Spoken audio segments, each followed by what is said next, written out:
상한 귤 같은 사람이 어떤 사람인지 아십니까?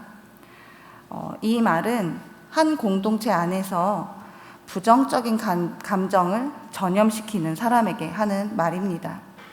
한 사람이 그날의 컨디션에 따라 불평과 불만 또 비관하는 말을 하면 그 말이 다른 사람에게 영향을 주어 함께 사기를 떨어뜨리기에 부정적인 감정을 전염시키는 사람을 향해 상한 귤 같다라고 합니다.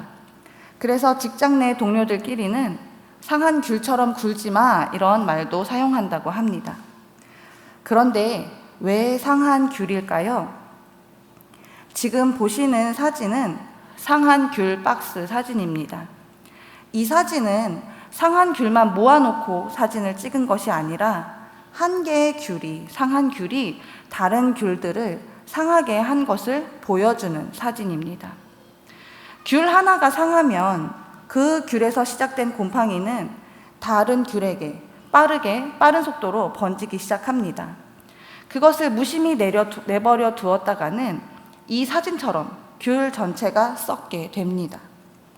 이렇게 주위의 귤을 빠르게 상하게 하는 것과 같은 속성을 지닌 것이 있는데 바로 죄입니다.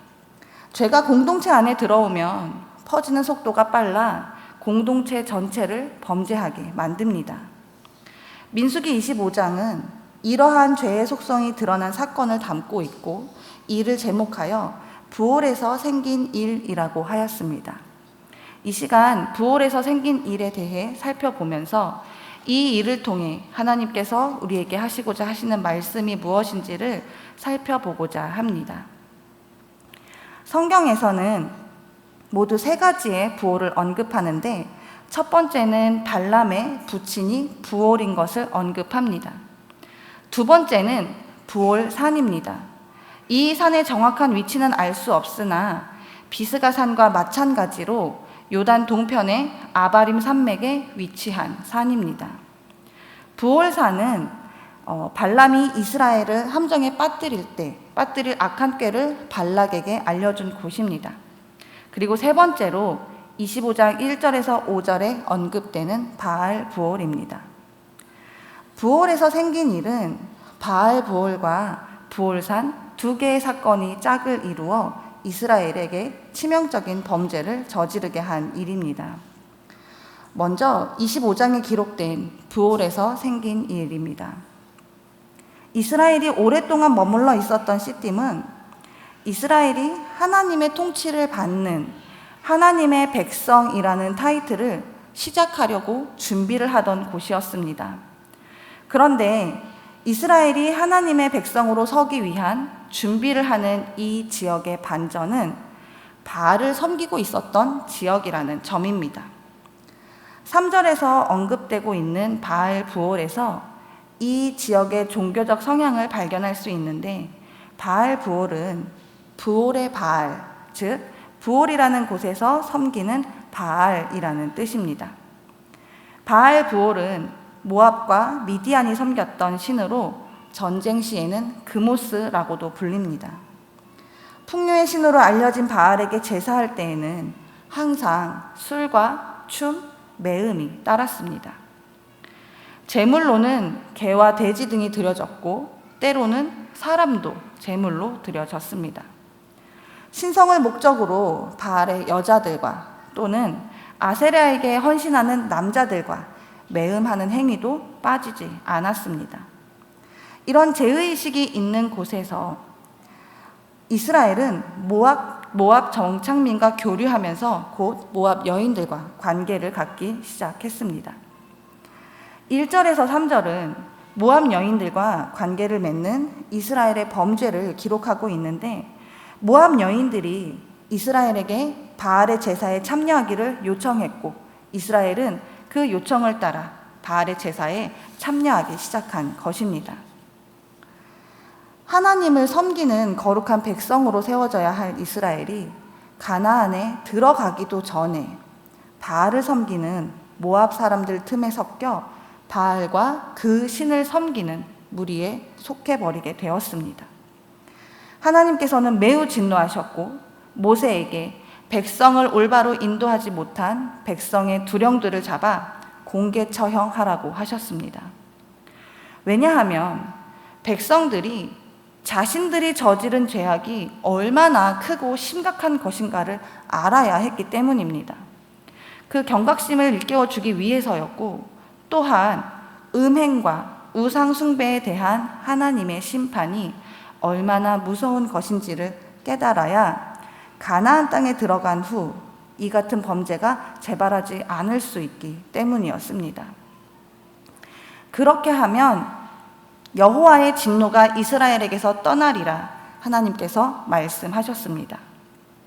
이때 이 죄로 인해 이스라엘 진영에는 연병이 돌고 있었는데, 하나님의 말씀대로 하나님의 심판을 보이면 하나님께서 진노를 거두시고 범죄에 대한 징계로 주어진 연병의 재앙을 그치게 하실 것이라는 그런 말씀이었습니다. 하나님은 백성의 모든 두령을 처형함으로써, 즉 그 모든 두령의 피로써 속죄하라는 명령을 내리신 것입니다. 그러나 두령을 처형한다는 것은 백성을 통솔하는 실질적인 인도자를 제거한다는 것입니다. 그렇게 되면 백성을 통솔하는 것이 어려워질 뿐 아니라 이를 시행하려다가 역으로 자신이 당할 수도 있다는 위기감을 함께 느꼈던 모세는 하나님께서 알려주신 속죄 방법을 따르지 않고 바알 부올에게 부속한 관련자들만 처형하였습니다. 그 결과 하나님의 진노는 끝나지 않았고 연병으로 인한 24,000명이나 되는 사람들이 죽었습니다. 징계를 당하는 이스라엘이 회막문에 모여 눈물로 호소하며 하나님께서 진노를 거둬주실 것을 구하고 있을 때 더 황당한 사건이 이스라엘 진영 내에서 일어났습니다. 시므온 지파의 한 족장인 시므리가 미디안의 한 부족을 다스리는 족장의 딸 고스비를 데리고 이스라엘 진영 안으로 들어온 것입니다. 그가 미디안 여자를 데리고 온 것은 모압 여자들과 벌였던 음행을 이제는 이스라엘 진영 안에서 미디안 여자와 하기 위함이었습니다. 이스라엘이 저질렀던 우상 숭배와 음행이 이스라엘 진영 안에서까지 발생하는 순간이었습니다. 이렇게 죄는 시작되면 한두 명의 개인만 타락시키는 것이 아니라 공동체 내부에까지 침투해 공동체가 범죄하게끔 만들도록 빠르게 퍼집니다. 이 일로 인해서 하나님과 이스라엘의 관계는 산산이 깨져버렸습니다. 범죄한 이스라엘에게 징계로 죄를 깨닫고 돌아오게 하려고 하셨던 하나님의 마음은 이스라엘에게 전해지지 않았습니다. 이스라엘의 한 지파의 두령이나 되는 사람이 지금 이스라엘이 징계받고 있는 중인 것을 알면서도 공개적으로 이스라엘 진영 안에서 범죄한다는 것은 이스라엘 안에서 하나님과의 관계에 대한 중요성을 그만큼 잃어가고 있음을 보여주는 것입니다. 이 사건은 이스라엘은 하나님의 백성이라는 정체성을 흔들어 놓고 하나님과의 관계를 무너뜨리게 된 사건, 이것이 바로 본문에서 언급하고 있는 부올에서 생긴 일입니다. 두 번째 부올에서 생긴 일은 본문을 기준으로 앞뒤 상황에 나타난 일입니다. 성경에서 언급된 부올은 이 본문을 기준으로 앞뒤 상황에 나타난 부올에서 생긴 일, 이 부올은 부올산을 의미하는데 발람이 발락의 안내를 받고 이스라엘을 저주하려던 곳입니다. 하지만 하나님이 막으셨기 때문에 이스라엘을 저주하는 것은 실패했고 오히려 축복해 주었습니다. 이 일 후에 발람은 집으로 돌아갔고 발락도 자기가 있는 곳으로 돌아갔습니다. 민수기 24장은 그렇게 마무리되고 있습니다. 그런데 민수기 31장 16절에서는 보라, 이들이 발람의 꾀를 따라 이스라엘 자손을 부올의 사건에서 여호와 앞에 범죄하게 하여 여호와의 회중 가운데에 연병이 일어나게 하였느니라 라고 언급하고 있습니다. 민수기 31장에서 언급된 이스라엘이 하나님 앞에 범죄하게 만든 부올의 사건은 25장의 사건인데 발람의 꾀는 부올의 사건과 어떤 관계가 있는 것일까요? 발람이 이스라엘을 저주하기 위해 부올에 왔을 때 발락은 그에게 많은 재물과 명예를 약속했습니다. 하지만 이스라엘을 축복하기만 했기에 발람은 빈손으로 집에 돌아가야 했습니다. 그러나 발락이 제시했던 재물과 명예를 포기할 수 없었던 발람은 발락에게 신의 힘을 빌어 이스라엘을 저주하는 방법 대신 내적 타락을 유도하는 방법을 조언해 주었고, 모압과 미디안 여인들로 하여금 이스라엘을 유혹하게 하여 하나님 앞에 범죄하게 하였습니다. 결국 부올에서 생긴 일은 발람의 꾀로 인해 시작되고 이스라엘이 유혹에 넘어감으로써 하나님과의 관계를 무너뜨리게 하는 일이었습니다. 이 일은 이스라엘로 하여금 크게 범죄하게 하였고 하나님과 맺었던 언약까지도 흔들리게 하는 사건이었습니다. 부올에서 생긴 일은 죄가 하나님과 이스라엘의 관계를 어떻게 무너뜨리는지를 보여주는 사건입니다. 하나님의 백성으로 세워져 가나안에서 하나님 나라를 온전히 시작하기도 전에 관계는 무너져 버렸습니다. 그러나 부올에서 생긴 일은 하나님의 진노와 하나님과의 관계가 무너진 이스라엘만 보여주지 않습니다. 관계는 무너져 버렸지만 관계를 새롭게 회복시키는 마지막 사건이 하나 더 남아 있습니다. 죄가 이스라엘 공동체의 중심으로 들어온 것을 보여주는 사건, 즉 백성들이 회막문에 모여 눈물로 호소하고 있을 때 시므리가 미디안 부족의 족장 딸 고스비를 데리고 이스라엘 진영 안 그의 막사로 들어가는 범죄의 모습을 보여주었지만 그 죄를 속죄하는 사건이 일어난 것입니다. 제사장 아론의 손자 엘르아살의 아들 비느하스가 일어나 손에 창을 들고 두 사람의 배를 꿰뚫어 죽인 것입니다. 그렇게 했을 때 그제서야 이스라엘 가운데 돌던 연병이 그치고 하나님의 진노가 떠나가게 되었습니다. 발람의 꾀로 시작된 이스라엘의 범죄는 이스라엘 내부에서 공개적으로 행해도 되는 것처럼 깊게 자리 잡았습니다. 온 회중이 시므리와 고스비를 보았지만 어느 누구도 일어나지 못할 때 비느하스가 일어난 것입니다. 과감한 비느하스의 행동을 보고 하나님은 비느하스가 내 질투심으로 질투하였다라고 말씀하셨습니다. 여기에서 질투를 나타내는 히브리 원어는 근본적으로 열심, 열정을 나타내는 말입니다. 비느하스가 하나님의 질투심으로 질투하였다는 말은 하나님을 위한 열심, 열정이 비느하스에게 있었다는 것입니다. 우상숭배와 음행의 죄를 지은 이스라엘에게 느끼신 하나님의 질투심은 미워하는 마음을 야기하는 인간적인 질투이기보다는 이스라엘을 진정한 하나님의 백성으로 만들어 가시는 하나님의 열심과 더불어 사랑을 포함하고 있는 것이었습니다. 결국 모세의 인간적인 타협안은 실패했지만 비느하스의 의분에 찬 즉각적인 행동은 이스라엘을 24,000명이나 죽게 했던 연병을 그치게 하였습니다. 이 말은 단순하게 이제 이스라엘 가운데 임하였던 하나님의 진노가 떠나게 되었다는 것만을 의미하지는 않습니다. 이것은 하나님과 이스라엘 간에 무너졌던 관계가 새롭게 세워지는 것을 의미하고 이로 인해 이스라엘의 생명의 회복과 구원을 이루는 것을 의미합니다.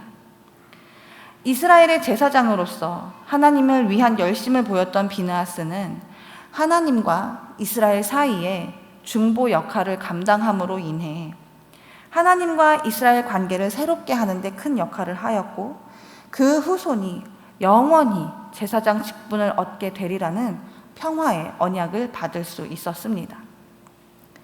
하나님 앞에 이스라엘을 크게 범죄하게 했던 부올에서 생긴 일은 하나님과 이스라엘의 관계가 무너져 버리고 멸망과 징벌만이 남아있는 것처럼 보였지만 하나님을 위한 열정을 가지고 주어진 제사장 역할에 충실했던 비느하스로 인해 새로운 전환을 맞게 된 것입니다. 범죄를 처단했던 비느하스의 행동은 하나님 앞에 범죄한 이스라엘의 속죄를 드러냈고 이스라엘을 하나님의 거룩한 백성으로 세우고자 하시는 하나님에게 용서를 끌어냈습니다. 하나님과 이스라엘의 깨어져 버린 관계는 중보 역할을 감당하는 비느하스로 인해 화해와 더불어 평화의 언약으로 새롭게 세워졌습니다. 부올에서 생긴 일은 범죄함으로 죽을 수밖에 없는 이스라엘에게 비느하스라는 중보자로 인해 속죄와 회복, 생명과 구원이 허락되는 것을 보여준 사건입니다. 민수기 25장에서 말씀하고 있는 부올에서 생긴 일을 보면 하나님께서 우리에게 하고자 하시는 말씀은 바로 우리에게 예수 그리스도를 보내주셨다는 것입니다. 하나님께서 이스라엘이 하나님의 백성으로 세워지기를 포기하지 않고 그들을 향한 열정을 품으셨던 것처럼 우리를 향한 하나님의 열정도 여전합니다. 단 한 사람도 포기하고 싶지 않으신 것이 하나님의 마음입니다. 그러나 우리에게는 그런 하나님의 마음을 깨닫기도 전에 주어진 징계를 어떻게 벗어날 수 있을까 하는 인간적인 계산만이 남아 있습니다. 눈물로 호소해 보지만 하나님의 마음을 알려고 하는 의지조차 부족합니다. 그런 우리에게 하나님께서 예수님을 보내주셨습니다. 이에 대해 사도 바울은 로마서 5장 8절에서 우리가 아직 죄인 되었을 때에 그리스도께서 우리를 위하여 죽으심으로 하나님께서 우리에 대한 자기의 사랑을 확증하셨느니라 말씀하였습니다. 우리의 중보자 되시는 예수님께서는 하나님을 위한 열정으로 우리에게 오셨고 우리를 대신해 속죄의 피를 흘려주셨고 예수님께서 하나님과 우리 사이에 끊어진 관계를 이어주심으로 인해 우리의 힘으로 다가갈 수 없었던 하나님께 나아갈 수 있게 해주셨습니다. 죽음과 절망만이 있던 그 자리에 생명과 회복, 희망을 허락해 주신 것입니다. 하나님께서 부올에서 생긴 일을 통해 우리에게 말씀하시고자 하는 것은 죄는 끊어내야 하는 것이 맞지만 그 죄로 인해 심판하신다 하셔도 하나님께서 우리를 포기하지 않으셨다는 것입니다. 우리를 위해 예수님을 예비하셨고 십자가 구원과 부활을 약속하셨다는 것입니다. 그러니 예수님께로 나아오라는 것입니다. 오늘도 범죄한 우리를 대신해 피 흘리시고 구원에 이르도록 하시는 예수님을 바라보며 우리가 아직 죄인이었음에도 불구하고 우리를 사랑하셨던 하나님께로 나아가시기를 바랍니다. 그리스도께서 흘리신 보혈이 하나님과의 화해를 이루게 하셨으니 우리에게 주어진 하나님과의 새로운 관계를 놓치지 않으시기를 바랍니다. 하나님과의 새로운 관계가 우리를 새롭게 하고 변화시키는 것을 기대하면서 구원받은 하나님의 자녀로서의 삶을 살아가시는 저와 성도님들이 되시기를 간절히 소망합니다.